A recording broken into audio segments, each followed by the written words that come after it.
Selamat petang, salam sejahtera. Isu hangat petang ini, Anwar gagal cabar tindakan Muhyiddin, nasihat gantung parlimen. Berita sepenuhnya. Ketua Pembangkang Datuk Seri Anwar Ibrahim dan 4 wakil rakyat gagal dalam rayuan mereka untuk mencabar tindakan Tan Sri Muhyiddin Yassin menasihati Yang di-Pertuan Agong menggantung parlimen semasa tempoh darurat.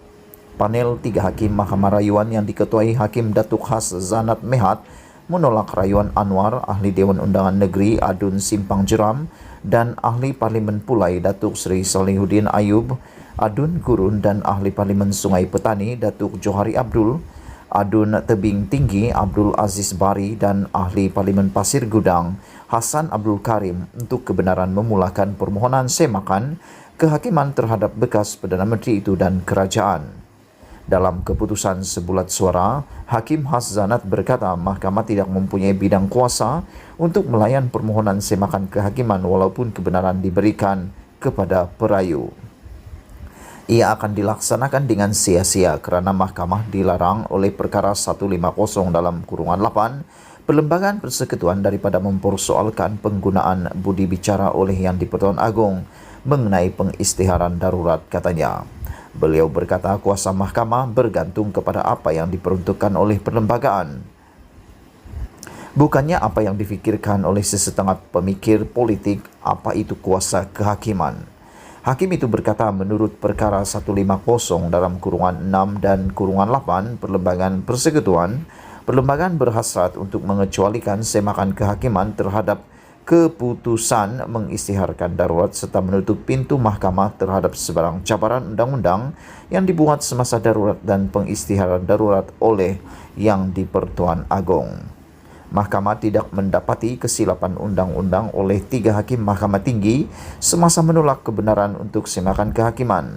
Oleh itu kami menolak rayuan tanpa perintah mengenai kos, kata Hakim Has Zanat yang bersidang bersama Hakim Datuk Wazir Alam Maidin Merah dan Datuk Ahmad Zaidi Ibrahim dalam prosiding yang dijalankan secara maya.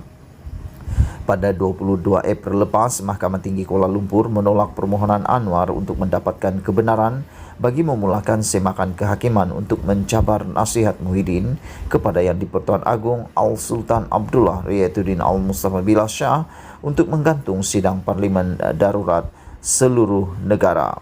Hakim Mahkamah Tinggi ketika itu, Datuk Seri Mariana Yahya, kini Hakim Mahkamah Rayuan, menolak permohonan Anwar atas alasan mahkamah tiada bidang kuasa untuk mendengar semakan kehakiman berdasarkan perkara 150 dalam kurungan 6 dan 150 dalam kurungan 8 Perlembagaan Persekutuan. Hakim Mariana memutuskan bahawa nasihat Jemaah Menteri dan Muhyiddin kepada Al-Sultan Abdullah untuk mengisytiharkan ordinan darurat adalah tidak tertakluk kepada semakan kehakiman. Anwar yang juga Ahli Parlimen Port Dickson memfailkan permohonan kebenaran untuk memulakan semakan kehakiman pada 25 Januari lepas dengan menamakan Muhyiddin dan kerajaan masing-masing sebagai responden pertama dan kedua. Beliau memohon deklarasi bahawa keputusan yang diberikan oleh Jemaah Menteri diketuai Muhyiddin untuk menasihati Al-Sultan Abdullah untuk mengisytiharkan Seksyen 14 Ordinan Darurat Kuasa-Kuasa Perlu 2021 yang telah mengakibatkan penggantungan parlimen adalah bertentangan dengan undang-undang, tidak berperlembagaan, tidak sah, tidak mempunyai sebarang kesan dan ultra vires.